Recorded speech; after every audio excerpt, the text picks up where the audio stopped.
Hope you had cake or something? The year I realized just how invisible I was to my own parents, alone in my cramped studio apartment. A single cupcake from the grocery store perched on the counter. I had bought it the night before. One candle chocolate frosting sprinkles. I lit the candle anyway, hoping for a phone call, maybe even a knock on the door. Instead, I got a text from my dad. Hope you had cake or something. 6 words, that was it? No call, no visit. Not even an emoji. Those 6 words managed to summarize my entire existence. In their world, a passing thought barely worth a second of attention. I stared at the screen until the candle melted into a waxy puddle. I was 27 years old, but in that moment, I felt like a child again. Waiting by the window on birthdays that came and went unnoticed, hoping my dad would remember, praying my mom would care enough to say something. And here I was, still waiting for love that wasn't coming. A week later, the second text came. We're throwing a retirement party for Mom. $2,500 per person, not. Would you like to join us? Not even we'd love for you to celebrate with us. Just a price tag and invitation sent to my wallet. Not to me, that one stung deeper than the first. I had been sending them $3,000 every single month for years, covering their mortgage, their home insurance. Every repair they needed, $3,000 I barely had to spare. Scraped together from overtime shifts and nights spent skipping meals. While I lived in a studio apartment, they lived in my house, yes. My house I had worked 2 jobs through college. Lived off ramen, saved every spare dollar for 5 long years to buy it. The day I signed the deed, I felt like I had finally proven myself. Finally stepped out of the shadow of neglect and invisibility. It was supposed to be my fresh start. Instead, it became their safety net. They moved in under the excuse of needing help with finances. My sister claimed my bedroom, redecorating it without a second thought. My parents made themselves at home in the master suite, filling the fridge, adjusting the thermostat, treating it like it had always been theirs. And me, I was pushed out to a 1-room apartment across town, still paying their bills while juggling my own. Every time I asked for just 1 week in my house, a chance to breathe in the space I'd sacrificed so much for, Dad scoffed, "You're being selfish." Family helps family, but I had been helping for years. My so-called selfishness was nothing compared to the endless giving I'd done. When I mentioned how overwhelming it was, he shot back with guilt. "We raised you. We sacrificed everything for you." Funny, I thought. Most of my childhood was spent waiting for him to come home from work or the bar, pretending his absence was love. My sister was worse. Every time I stopped by to fix something or drop off money, she'd roll her eyes and make snide remarks. My birthday had passed without a single acknowledgement. Yet here I was, being asked to hand over more money to toast Mom's retirement. Champagne for her silence for me. I didn't reply, not to that message. Not to the guilt-laced follow UPS. Instead, I did something I'd been too afraid to do for years. I cut off the money the first missed payment sent shockwaves. Mom called crying about the mortgage. Dad left angry voicemails demanding I step up. My sister sent passive-aggressive texts, accusing me of abandoning the family. But for the first time, I saw the truth. Clearly, I wasn't abandoning them. I was setting myself free. They had turned me into their safety net, their banker, their fixer, their scapegoat, and all I wanted just once was to be seen as a son. That night, I lay awake in my small apartment, my phone buzzing with unanswered calls. I thought about the text that had started it all. Hope you had cake or something? 6 words, 6 words. That reminded me I had spent nearly 3 decades begging for scraps of affection, when all they really wanted was my money. By the time I drifted to sleep, I knew one thing for certain. Things would never go back to the way they were, the breaking point.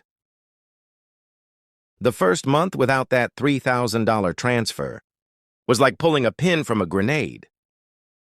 My phone became a war zone, ringing nonstop with accusations, guilt trips, and desperate pleas.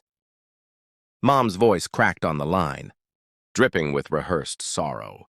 "The mortgage is late, honey. We could lose the house. Do you really want that on your conscience?" Dad came at me with anger. "You think you're too good for family now? You think you're above responsibility? You wouldn't even have a life if it wasn't for us and my sister." Her texts were short daggers. "Disappointed in you, you've changed. You've abandoned us, but here's what none of them seem to realize. I hadn't changed. I was finally refusing to drown for the sake of keeping them afloat. For 3 years, I'd eaten peanut butter sandwiches for dinner, so they could order takeout in my house. I'd worked overtime to cover both their bills and mine. I'd sacrifice vacations dating, even friendships, because every spare cent went to maintaining the illusion of a happy family. Without my money, their perfect little arrangement crumbled in weeks. By the 3rd month, Dad's tone shifted. He called one evening, his voice softer, stripped of its usual thunder. "Listen," he said. "We need to talk in person like adults." For a fleeting moment, something inside me stirred hope. Maybe, just maybe. He finally understood. We agreed to meet at a coffee shop downtown. Neutral ground when I walked in. I barely recognized him. He looked older, his shoulders hunched, eyes shadowed by exhaustion. He ordered his coffee black and sat across from me, like a man negotiating a deal, rather than a father reaching out to his son. "I owe you an apology," he began, and those words nearly knocked the wind out of me. I couldn't remember the last time my dad had said sorry. He explained that they had taken me for granted, leaned on me too much, and failed to appreciate everything I'd done. He said Mom felt the same, but was too emotional to come. Then carefully, he slid into the real reason for the meeting. "We've been thinking about a payment plan," he said, avoiding my eyes. "Something more sustainable for you. Maybe $2,000 a month instead of 3. Boundaries. Respect, we can work it out." I sat there staring at him, watching his hands tighten around his coffee cup. He spoke of family loyalty like it was a business contract, as though my love could be purchased at a discount. When he finished, I asked one question. "Dad, when was my last birthday?" He blinked. Confusion clouded his face. I could practically see him counting months on his fingers, fumbling through the calendar in his head. Finally, he admitted, "I think spring, April. Maybe September."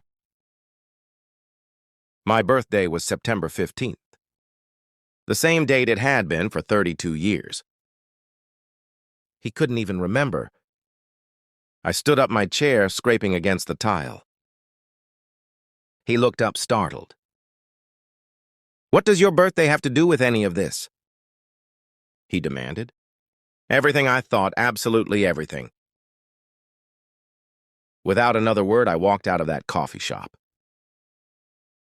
His voice followed me, confused, frustrated, but I didn't turn back.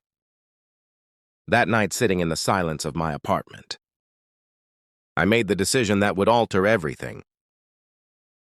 I called my lawyer and started the process of transferring the deed. Not to my parents, they'd proven they could never handle it. Not to my sister, who had mocked me every step of the way. To someone who would actually appreciate it. Jake, my cousin. Jake was the kind of man my parents had never been after his divorce. He worked 3 jobs to keep his kids fed and clothed. He never complained, never asked for handouts. When I needed help moving furniture, he was the first to show up. No questions asked when I told him I wanted to sell him the house. At half its market value with a financing plan he could afford. He broke down crying, not embarrassed tears, but the kind that come from finally catching a breath. After years of drowning, this house would change everything for my kids. He whispered those words, meant more to me than all the years of forced gratitude from my parents combined. The legal process dragged on for 2 months. During that time, I said nothing to my family. Let them stew in. Their panic let them scramble to cover bills without my safety net. Dad called a few times, testing new tactics. One day, he promised they'd celebrate my next birthday properly. Another day, he offered to lower the payment to $500. Always circling the same coin, my wallet. Too little, too late. The day the deed officially transferred to Jake, I drove to the house one last time. My house, the one I had saved for, sacrificed for, and lost to people who saw me as nothing more than a paycheck. The locks had already been changed. I left the new key on the kitchen counter, next to a formal eviction notice. 30 days, that's what I gave them. The phone calls came within hours. Mom sobbing, Dad shouting. My sister spitting venom. They called me cruel, ungrateful, vindictive. But underneath the noise, I felt something I hadn't felt in years, peace. For once, I wasn't their provider, their scapegoat, their invisible child. For once, I was just me. And I wasn't going back. Freedom at last. The 30 days passed faster than I expected. Jake moved in with his kids, the same week my parents were supposed to pack up. He treated the house like the blessing it was. Planting a small garden in the backyard, repairing loose shutters, even building a treehouse with his son. For the first time in years, that house felt alive again. Meanwhile, my parents scrambled. Mom cried over the phone about how I was tearing the family apart. Dad threatened lawsuits, insisting they had rights, though he knew full well the deed had always been in my name. My sister lashed out hardest of all, accusing me of punishing them for not being perfect parents, as though decades of indifference and neglect could be boiled down to a single mistake. But the calls that stuck with me most weren't theirs. They came from Uncle Mike, my dad's brother. He told me he was proud. Said he'd watched my parents bleed me dry for years, wondering when I'd finally put my foot down. You did what I couldn't, he admitted. You broke the cycle. Those words gave me strength when guilt tried to creep in. Because yes, I did feel guilty. Cutting off your own family isn't clean. It's messy, painful, and haunted by echoes of what if. But Uncle Mike's support reminded me I wasn't crazy. I wasn't cruel. I was just finally standing up for myself. 6 months later, the dust began to settle. Jake sent me photos of the house regularly. His kids laughing in the treehouse, the garden blooming with tomatoes and sunflowers, the living room decorated with their artwork. Every update filled me with a joy I'd never felt. While paying my parents' bills, that house wasn't a burden anymore. It was a home finally serving its purpose. My parents had moved into a small apartment across town. Somehow, despite their endless cries of poverty, they managed just fine. Dad picked up consulting jobs. Mom started selling crafts online. Turns out when the gravy train stops, people learn how to walk on their own. The silence was strange at first. No more panicked calls about late bills. No more voicemails dripping with guilt. I kept checking my phone, half expecting the manipulation to resume. But instead, I had quiet. I started therapy. Took my first real vacation in years. I began dating without the fear of financial ruin lurking over me. For the first time in my adult life, my paycheck was mine, my choices were mine. My life was mine, of course. My parents didn't let go gracefully. Through Uncle Mike, I learned they'd been telling relatives I abandoned them, painting themselves as victims of my selfishness. But when they showed up to Christmas in a brand new car, the cracks in their story began to show. Slowly, family members started questioning their version. Then came the test Mom's birthday. Part of me wondered if she'd reach out, extend some kind of olive branch. The day came and went nothing.